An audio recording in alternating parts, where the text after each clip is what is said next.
kalau mencampur politik di Keraton Yogyakarta.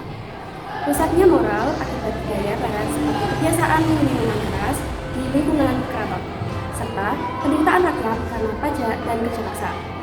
Ketegangan memuncak saat Belanda memasang patok jalan di tanah makam leluhur Pangeran Diponegoro. Secara sepihak, sebagai perlawanan, Pangeran mengganti patok tersebut dengan tombak yang menuju serangan Belanda Kartagorejo pada 20 Juli 1825 dan memulai perang besar berjalan.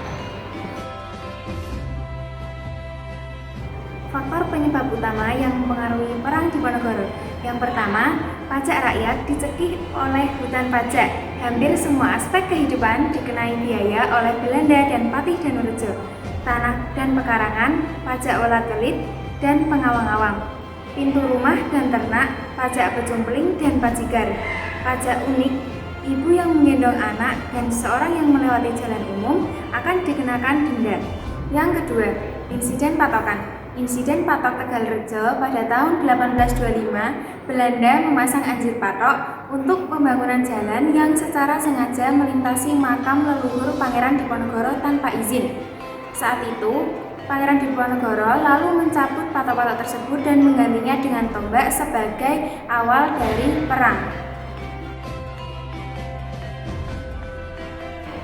Akhir perang. Pada akhirnya, Jenderal de Kock, pimpinan dari pihak Belanda untuk berperang melawan pasukan Pangeran Diponegoro, mengajak Diponegoro untuk perundingan dan ditetapkan jika perundingan mengalami kegagalan, Pangeran Diponegoro diperkenankan kembali ke markasnya.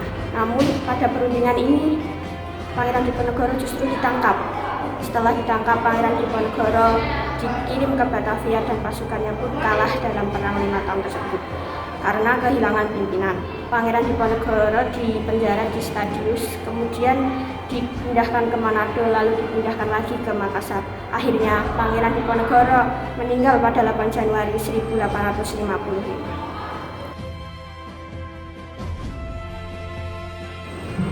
Nilai penting atau keteladanan dalam perang Diponegoro yaitu Pangeran Diponegoro adalah sosok pemimpin yang sangat peduli terhadap penderitaan rakyat.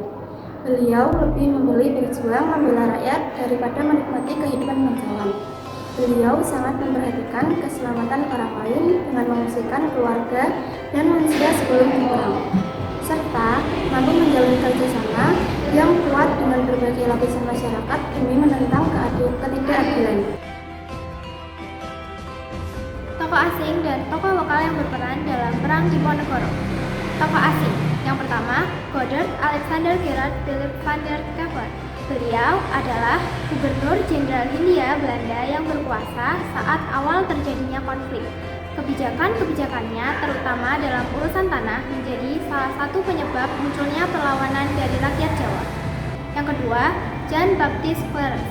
Beliau dikenal sebagai perwira Belanda yang berperan dalam strategi militer untuk menghadapi pasukan Diponegoro. Yang ketiga, Hendrik Marcus de Kock. Beliau adalah jenderal Belanda yang memimpin pasukan dalam perang Diponegoro. Ia terkenal dengan taktik Bentengstelsel, yaitu pembangunan benteng untuk mempersempit gerak lawan. Yang keempat, Anthony Hendrik Smithsord. Smithsord merupakan residen Yogyakarta yang kebijakannya seperti pembangunan jalan yang melewati makam leluhur Diponegoro, memicu kemarahan dan menjadi awal perlawanan. Tokoh lokal. Yang pertama, Raden Mas Ontowiryo. Beliau adalah tokoh utama dalam perang Diponegoro. Ia memimpin perlawanan rakyat Jawa melawan penjajahan Belanda. Yang kedua, Kyai Hasan Besari. Kyai Hasan Besari adalah tokoh agama yang memberikan dukungan moral dan spiritual dalam perjuangan melawan Belanda. Yang ketiga, Pangeran Joyokusumo. Beliau merupakan salah satu bangsawan yang ikut membantu perjuangan Diponegoro dalam melawan penjajah. Keempat, Sentot Prawiradirjo. Sentot adalah panglima perang yang sangat berperan dalam strategi dan pertempuran melawan Belanda. Yang kelima, Pangeran Adinegoro. Pangeran Adinegoro juga termasuk tokoh yang ikut serta dalam perjuangan melawan penjajah. Yang keenam, Nyi Ageng Serang. Beliau adalah tokoh perempuan yang ikut berjuang. Meskipun sudah lanjut usia, semangatnya dalam melawan penjajah sangat luar biasa. Strategi perang asing. Strategi sistem Bentengstelsel yaitu 1. Di setiap daerah yang baru direbut, Belanda membangun benteng kecil. 2. Antara benteng dihubungkan dengan jalan raya untuk mobilisasi pasukan dan logistik secara cepat. 3. Benteng-benteng ini berfungsi sebagai jaring yang perlahan menyempit memutuskan jalur komunikasi dan suplai logistik pasukan Diponegoro. Strategi perang lokal. 1. Strategi prinsip perang gerilya. Serangan mendadak dan berpindah-pindah, yaitu 1. Menyerbu secara mendadak lalu segera menghilang ke hutan sebelum Belanda sempat membalas. 2. Memanfaatkan perbukitan dan hutan sebagai benteng alami untuk menjebak pasukan musuh. 3. Menjadikan penduduk desa sebagai mata-mata dan penyedia logistik utama. 2. Strategi perang atrisi. Penjemuan perang atau perang jangka panjang, yaitu 1. Menghancurkan jembatan, membakar gudang makanan, dan merampas kiriman uang gaji tentara. Ini membuat serdadu Belanda kelaparan dan kehilangan motivasi. 2. Melakukan serangan kecil di malam hari agar tentara Belanda tidak bisa tidur dan selalu merasa terancam kelelahan mental. 3.